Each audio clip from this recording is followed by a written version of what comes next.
misalnya aku pengen yang akademisnya kuat nih supaya anak-anakku nih bisa ikut olimpiade dan lain-lain.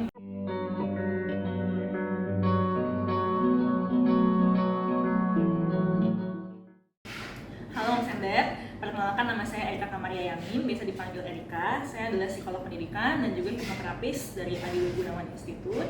Sehari-harinya sekarang saya berpraktek sebagai psikolog dan juga sebagai hipnoterapis. Salam kenal semuanya.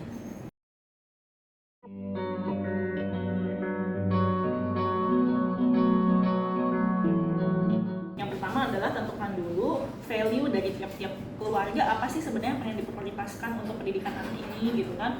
Kalau saya bicara dengan orang tua kelihatan banget tuh value yang beda-beda gitu kan. Misalnya aku mau sekolah yang kuat nih di pendidikan agamanya kayak gitu, karena pendidikan agama itu, spiritual itu adalah hal yang paling penting dalam keluarga kami misalnya kayak gitu.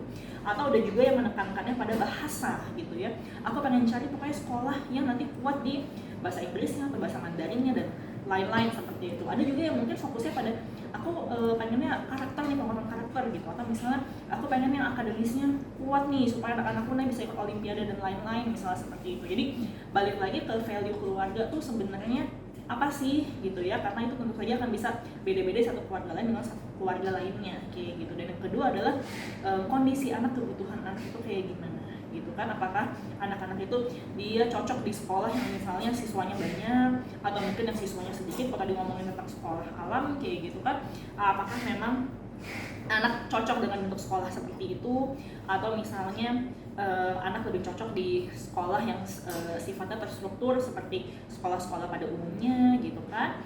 Dan juga perhatikan juga hal-hal lain yang kelihatannya sepele tapi sangat berpengaruh nanti dalam proses anak ke sekolah itu gitu ya. Misalnya yang penting juga gitu kan, kondisi finansial keluarga kayak gitu ya, karena kita tahu yang namanya sekolah itu ada biayanya gitu kan. Memang belum tentu yang paling mahal yang paling bagus gitu kan, tapi cocokkan dengan kondisi finansial keluarga juga gitu ya. Karena bukan cuma bayar uang sekolahnya juga, tapi kan ada uang ekskul, uang lain-lainnya, bagaimana nanti uang untuk biaya-biaya untuk menunjang si anak sekolah itu gitu ya.